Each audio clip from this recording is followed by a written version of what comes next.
to talk about Americans who have given their lives for their faith in our country's 250th birthday.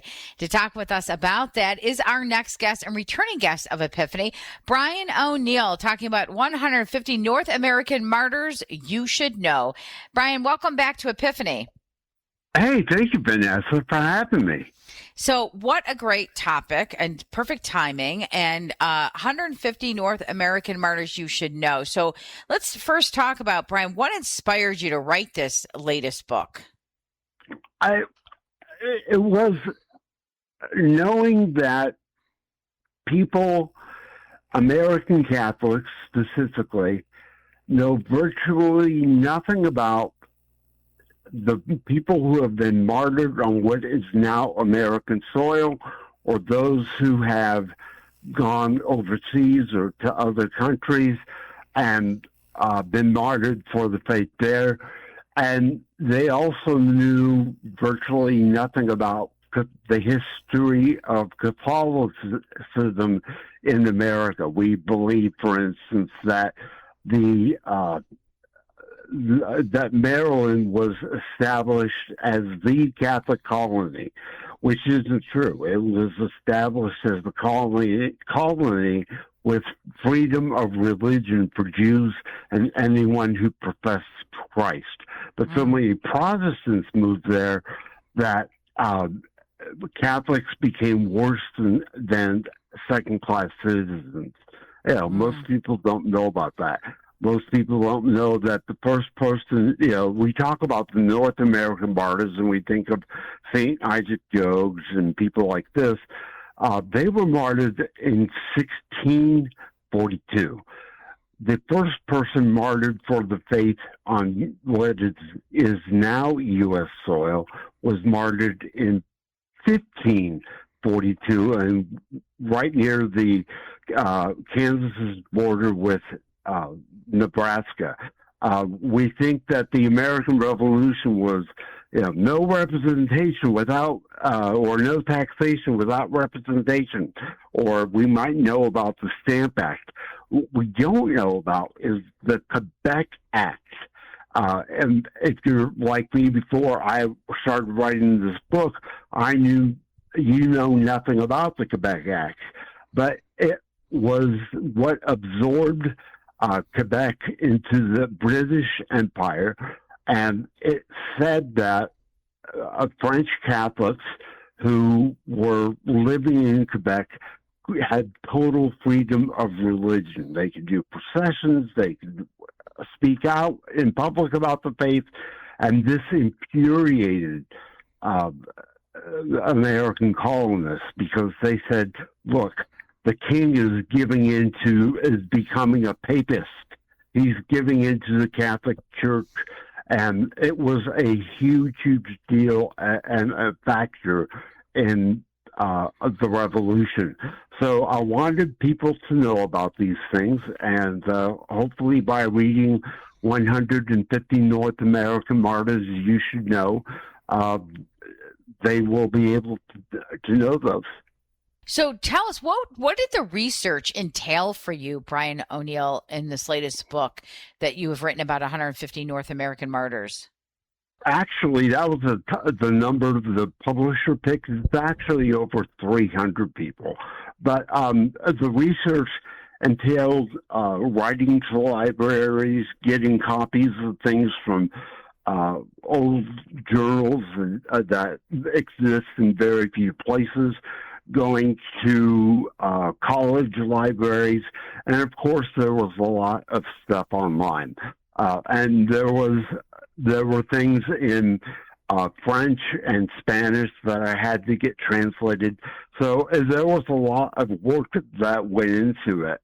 Most people don't have ready access to this, so you have to look in journals of Catholic history that were around at the end of the 19th and the beginning of the 20th century.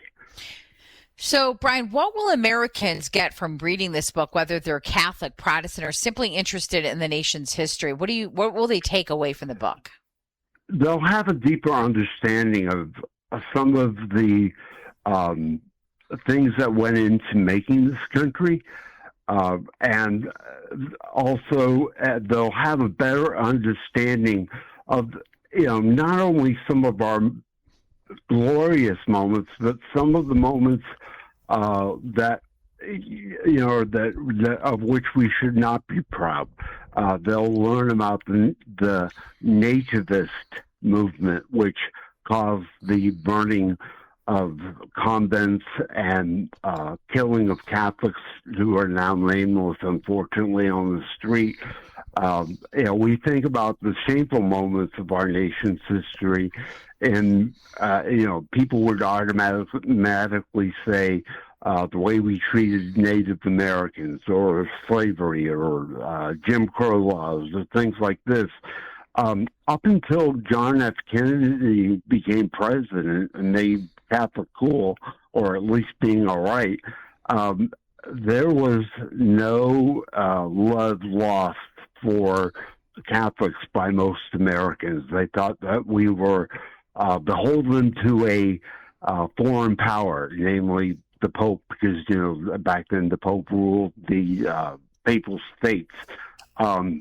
They thought that we were not loyal Americans. John F. Kennedy had the famous line, "No one asked the religion of my brother Joe when he went to die for our country," which shut a lot of people up.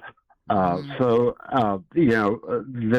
going to learn these things, the good, the bad, and the ugly. And I think they'll also get pride, especially Catholic readers, in the fact that there were so many people on our soil or of our citizenship who gave the last full measure, sometimes for their country, in like Venerable Emil Capon, who has a whole chapter in the book, but also for the faith.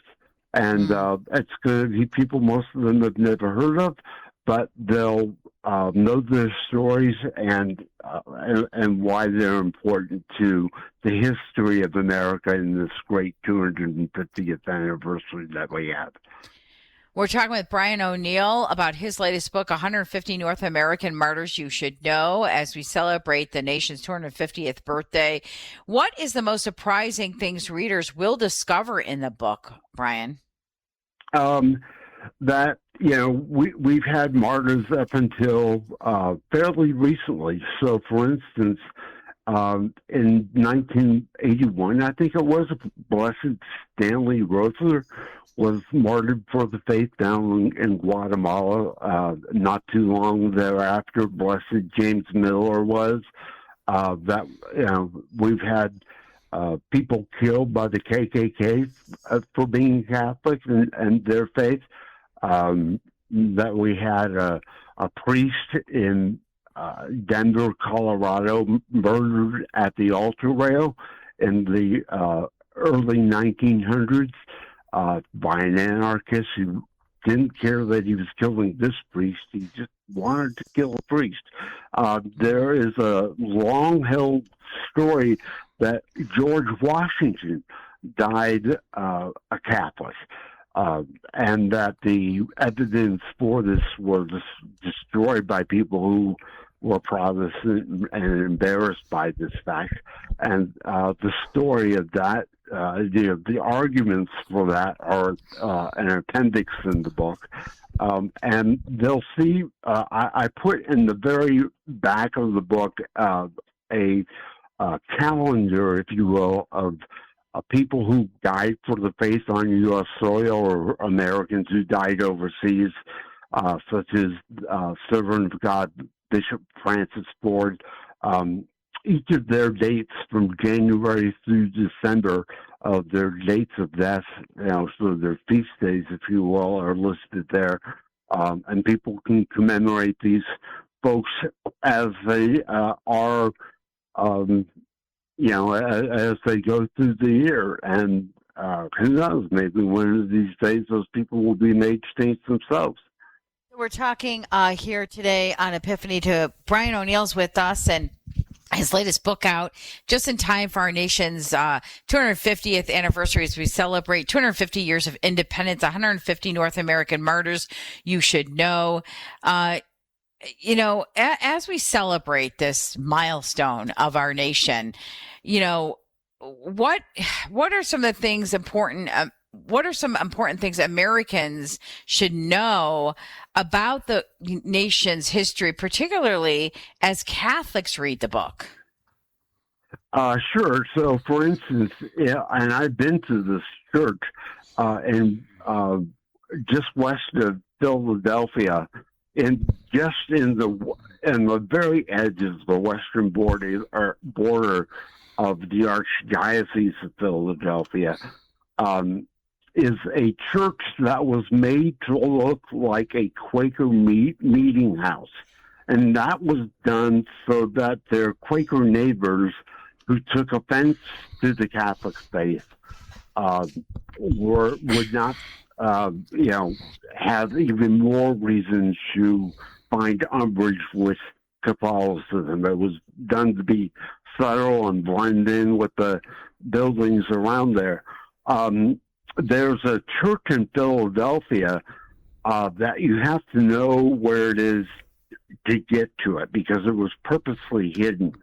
You have to walk down this alley and then through a door into a courtyard and up the steps into the church, which is beautiful. It's old St. Joseph. And that was done because it was the first church in Philadelphia that people, and it was done to not blend. It was done to blend in and not stand out. One church that was built with the help of funds from George Washington. Same city is actually just around the block. Is St. Mary's, and when the Spanish ambassador to the colonies died during the Revolution, all of the founding fathers went to his funeral mass.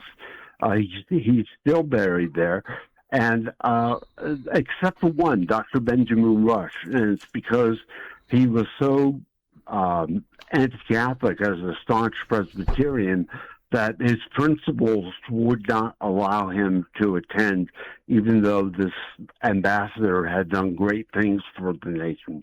They'll learn about the nativists who burned down a convent and orphanage in Charleston, Massachusetts.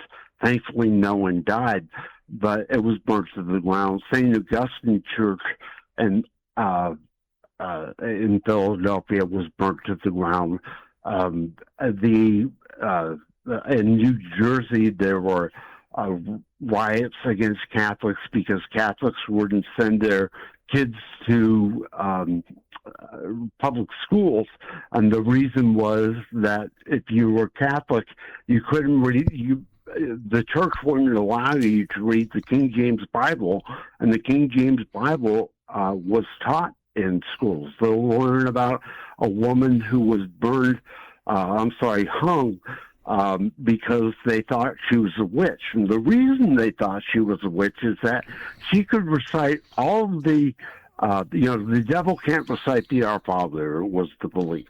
And this woman, Anne Glover, she could recite the Lord's Prayer in Latin, but she couldn't say, "For thine is the power, the glory, and the kingdom forever and ever," which Protestants use as part of the Our Father, but we don't.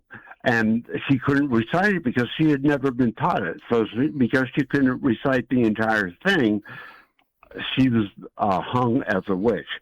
They'll learn about how on Election Day in Louisville, Kentucky in the 1850s, nativists, people on the Know Nothing Party, burnt down all of these homes or set fire to all of these homes of German Catholic immigrants so that they couldn't vote the next day.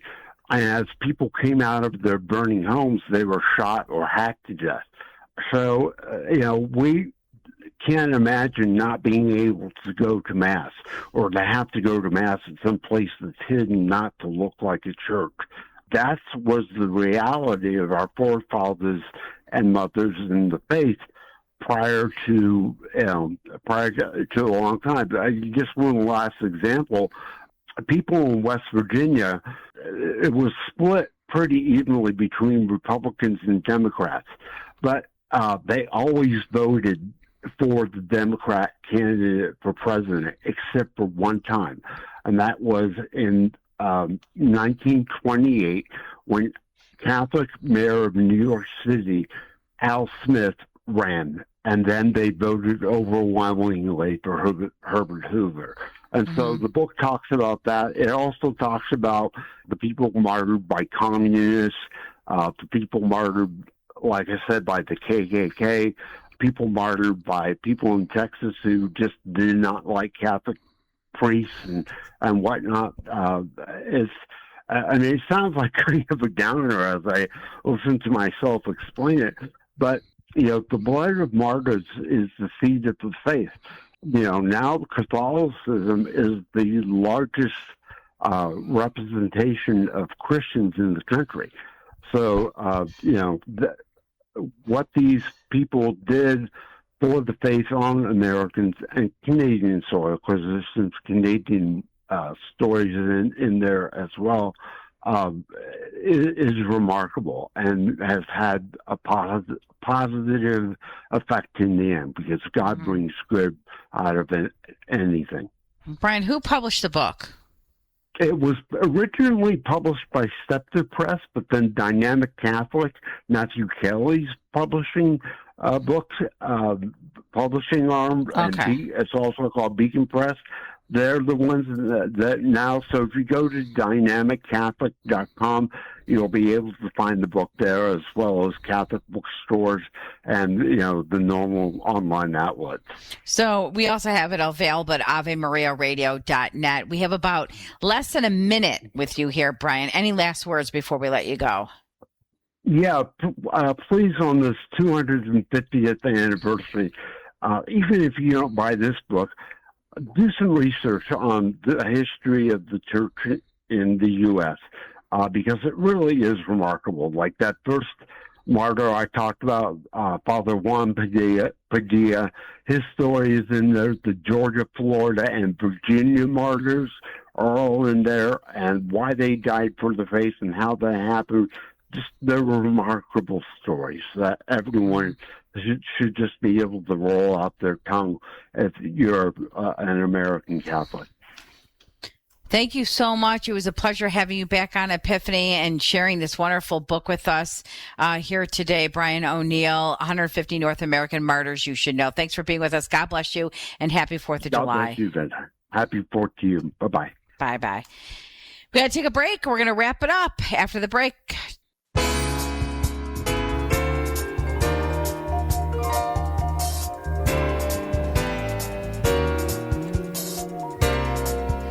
Where you see wrong or inequality or injustice, speak out, because this is your country.